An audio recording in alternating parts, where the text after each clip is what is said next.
اب اس کی شعائیں پھیلنے لگی، اس کی شاخیں بڑھنے لگی، فرمایا آسمانوں تک چلی گئی۔ کہاں تک چلی گئی؟ بوٹی اندر اور مشک مچایا تے جان پھلنے تے آئی ہو، مل کے پڑھئے جی میں مرشد کا مل پاؤ، جی میں مرشد کا مل پاؤ تے جے بوٹی اور لائی ہوں۔ اب بوٹی پھیلی ہے، دہلی سے چلی ہے چھل، اور حضرت کے کتنے خلفاء ہوئے؟ حضرت بہو رحمۃ اللہ علیہ کے سینکڑوں کی تعداد میں آپ کے خلفاء ہیں، میں اس طرف نہیں جانا چاہتا۔ ایک درویش کے دل میں بوٹی لگا دی اور فرمایا وہ درویش جس کے اوپر نگاہ کرتا ہے اس کا قلب جاری کر دیتا ہے، اس کا قلب۔ دہلی کے بازار میں تھرتھلی پڑ گئی، عجیب آدمی آیا ہے جس کے اوپر توجہ کرتا ہے، اللہ اللہ قلب جاری ہو جاتا ہے۔ پیر و مرشد نے کہا بہو نعمت خاص دی ہے، عام کر کہا دو مجھے ایرے ویرے نے نہیں، مرشد کامل نے دی ہے۔ فرمایا جا یہ بڑھتی ہی رہے گی جس کے اوپر توجہ کرے گا۔ بڑی مسجد میں آپ نے دہلی کی مسجد ہزاروں آدمی اس میں نمازی آ جاتے ہیں، دروازے کے پیچھے بیٹھ کے حضرت بہو نے توجہ باطری کی ہے، اللہ ایسے ضرب لگائی سب کے قلب جاری ہو گئی، سوائے امام قاضی کے اور بادشاہ کے وزیر کے سب کے قلب جاری ہو گئے۔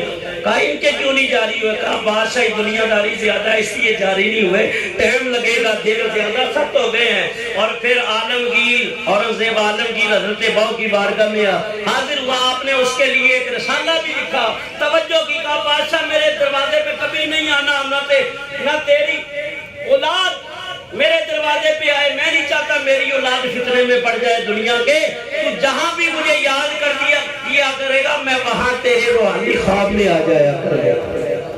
توجہ کر دی۔ یہ ہوتا ہے جیسے یہ جتنے بور کی زیادہ پستول ہو یا بندوق ہو تو اس سے کیسے کلیشن کون سے کیسے شرع نکلتے ہیں، تو اللہ والوں کی نگاہ سے دلوں سے جو نور کی شعائیں نکلتی ہیں نا وہ فوراً دلوں کے اوپر پڑتی ہیں، اور 1000 واٹ کا بلب جو ہے اگر اس کے اوپر 5000 چھوڑ دیا جائے وہ جلے گا، اس کا تو بیڑا غرق ہو جائے گا۔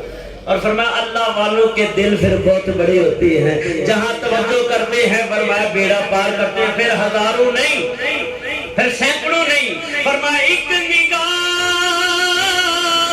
جے عالم دیکھے اور کسے نہ کندی چارے،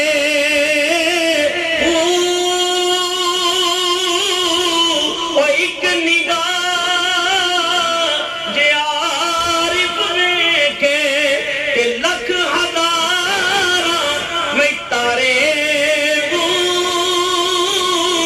جیوے مرشد کا مل باہو کہ جے بوٹی اور لائی ہوں۔ وقت بہت زیادہ ہو گیا ہے اور میرے لیے تو یہ ابھی بھی تھوڑا ہے، گھنٹہ سوا گھنٹہ تو کچھ بھی نہیں ہے، تو اس سے زیادہ ٹائم یخنی بننے میں بھی لگ جاتا ہے۔ بہرحال انہی کے اوپر گزارا کرتا ہوں، ذکر اللہ کے اوپر انشاءاللہ پھر ادار باقی ہے کہ ذکر اللہ جو کرتے ہیں اس کی کیا کیفیت ہے اور کیسے کرنا چاہیے اور اس کے کتنے فائدے ہیں۔ ظاہری 10 فائدے ہیں ذکر اللہ کے، انشاءاللہ پھر بیان کریں گے۔ تو اللہ تعالیٰ سے دعا ہے اللہ تعالیٰ ان کلمات کو قبول و منظور فرمائے۔ جتنا پڑھا ہے یہ سب صالح ثواب ہے۔ ہمارے حاجی انور صاحب کی والدہ مرحومہ کی روح کو اللہ والی تھی، نمازی تھی، نیک تھی، ہمیں بھی ان کی صحبت میسر آئی، تو آج کا جتنا پڑھا ہے ان کی روح کو بخشتے ہیں کہ اللہ ان کی قبر کو قبر المؤمنین روضۃ من ریاض الجنہ کا مظہر بنائے، اور اللہ تعالیٰ جو ذکر و بیان کے اندر کوئی کمی پیشی ہوگی ہو تو معاف فرمائے۔